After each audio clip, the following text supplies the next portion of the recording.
Алғашқы уахи.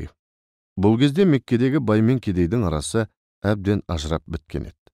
Зираттың есебінен әбден байған Құрайыштың байлары мастанып бітті. Жетім жесірді жебеуді ұмытқалы қай заман. Ал Қағбаның іші пұттарға толып кетті. Қолдан жасалған құдайлар қаптаған сайын руаралық алауыздық асқына берді. Ақсақал абыздарда абырой қалмады. Бай манаптарға ғана жалпылдап, жағымпазданатын мал кеуде надандар қаптады. Сахарада жаяу жалпы ел аралау өте қауіпті еді. Жол торған ұры-қары сұрауы жоқ мүсәпірді өлтіре салатын. Ел ішінде жын перімен тілдесетін сиқыршылар көбейді. Оларды кахин деп атайтын. Олардың тағы бір белгісі аяқ астынан ақын болып кететін. Ондай ақындар сөз сатумен айналысатын. Қай бай ақысыз тойдырса, соның құдайы мен ата-бабасын сағаттар бойына мақтап жыр оқитын. Мұхамбет оларды жек көретін. Ол осындай кезде елден жырақтап, Хира тауындағы үңгірге барып, ораза ұстап, ойланып толғанып отырады. Түндерді тағатпен өткізіп, елінің надандықтың балшығынан тезірек шығуын Құдайдан тілейтін. Бұл кезде оның жасы қамал алатын 40-қа келген еді. Бір күні ол үңгірде отырғанда көзі ілініп кетті. Сол кезде оны біреу: «Әй, Мұхамбет, тұр!» деп оятты. Қараса, бейтаныс біреу төніп тұр.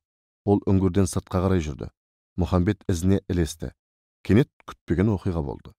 Әлгі адам қолдарын қағып жіберіп еді, қанат пайда болып көкке көтерілді.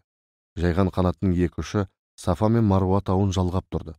Оның бір қауырсыны жерге түссе, бүкіл Меккені жауып қалатындай үлкен екен. Көкте күн тұтылды. Мұхамбет шошып кетіп: «Ей, жынсың ба, персің бе?» деп айғай салды. Сол кезде ол: «Мен Жебірейіл періштемін. Сөзімді тыңда. Ұлық Алла сені адамдар мен жындарға пайғамбар етті.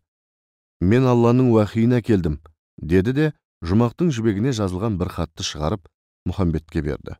Пайғамбар әріп танымайтын, жазу сызу білмейтін, абдырап тұрып қалды. Сол кезде Жебірейіл: «Оқы», деді. «Мен оқи алмаймын, хат танымаймын», деп жауап қатты Мұхамбет.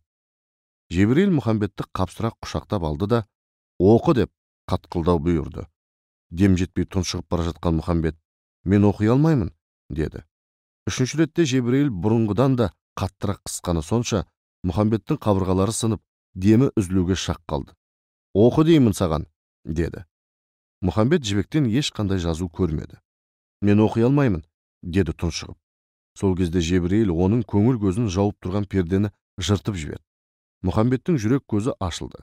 Меккедегі бүкіл таутастың, әрбір шөптің, ұшқан құстың рухтар әлемінде өзгеше өрнекпен ғажайып үйлесімді тіршілік кешіп жатқанын анық көрді. Керісінше, Меккедегі халықтың ит тіршілігі мән-мағынадан жұрдай болған құрт-құмырсқаның илеуінде елестеп кетті.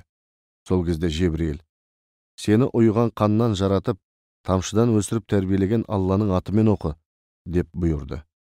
Әрғарай Мұхамбеттің өзі еркінен тыс әдемі ұйқаспен өрілген өнегелі сөздерді тасқын судай төгіп жіберді. Бұл келген бірінші уахи еді. Әлемге Құран түсті. Кейін бұл аяттар Құранда Иқра деген сүренің атымен сақталып қалды. Құранның алғашқы аяттары оқылып болған соң, Жебірейіл көзден ғайып болды. Оқиғаның күтпеген жерден болғаны сонша, пайғамбар өңі мен түсін айыра алмай қалды. «Мені жын қағып кетті. Перілер менен кәхин жасағысы келеді», деп үрей ұшты. Үйіне жеткенше асықты. Келді де Хадишаға: «Тоңып барамын, үстіме тонымды жап», деп төсекке құлай кетті. Хадиша айтқанын екі етпеді. Ерінің сұсы қашқан түрін көріп: «Мұхамбет, саған не болды? Кімнен қорықтың?» деді. «Мені жын пері қолап жүрген сияқты. Менен кәхин жасағысы келеді. Менің кәхиндерді қалай жек көретінімді жақсы білесің ғой. Тауда мені ұстап алып еріксіз маған өлең оқытты. Бірақ өзін Жебірейіл періштемін деп айтты», деді. Хадиша саспады: «Әй, Мұхамбет, ол не де болса Жебірейілдің өзі. Себебі сен әділетті адамсың, ағайын туысқа мейірімдісің, жақындардың арасын жалғауға ынтықсың, кедей-кепшікке қайырымдысың, мұқтажға жәрдемге асығып тұрасың. Сенің жомарттығың садақа беруден тыйылған емес. Елдің жүрегінен жоғалған барлық ізгі қасиетті қайта тірілткің келеді. Сондықтан ұлық Алла сендей адал құлын жын перінің талауына тастап әділетсіз іс қылмас. Мен білсем, сен жын соққан кахин емессің. Сен уахи алған хақ пайғамбарсың», деп ерінің жігерін жанып, сенімін нығайтты. Мұхамбет істің байыбына бармай, кесіп ештеңе айтпайды. Бұл жолда ләм-мим демей, сабыр сақтап, әліптің артын бақты. Көп кешікпей уахи екінші мәрте келді. Мұхаммедтің періштелермен бетпе-бет келуі жиіледі. Сондай бір күні Хадиша көңілдегі күмәннан толық айығу үшін мынадай амал ойлап тапты. Ол: Мұхаммед, егер тағы да Жебірейіл келсе, маған дереу білдір. Мен орамалымды шешіп, шашымды шығарамын. Жын болса шашқа жабысады, періште болса ұялып қашуы керек, деді. Бір күні періште уахи алып тағы келді. Оны көргенде Мұхаммед сақтық қылып бүркене түсті. Ол пайғамбарға тақап келіп: «Ей оранған пенде, орныңнан тұр да міндетіңе кіріс», деді. Сол сәтте Хадиша күйеуінің қобалжулы түрінен уахи келгенін ұқты. Ол орамалын шешті де шашын жая бастады. Періште сол замат ғайып болды. Хадиша күйеуіне: «Әлі тұрма?» деп сұрады. «Жоқ, кетіп қалды». «Ендеше сүйінші, сен Алланың назары түскен пайғамбарысың. Енді күмәнді жой», деді де: «Ашхаду ан ла илаха иллалла ва ашхаду анна Мұхаммадан ғабдуху ва расулу» деп кәлима шахадат айтып, Хадиша ең бірінші мұсылман болды. Осыдан соң Хадиша Мұхаммедті ертіп, немере ағасы Орақаның үйіне барды. Оған болған жайдың бәрін бастан аяқ баяндады. Орақа пұт-парасқа табынбаған, христиан дінін берік ұстаған тақуа кісі.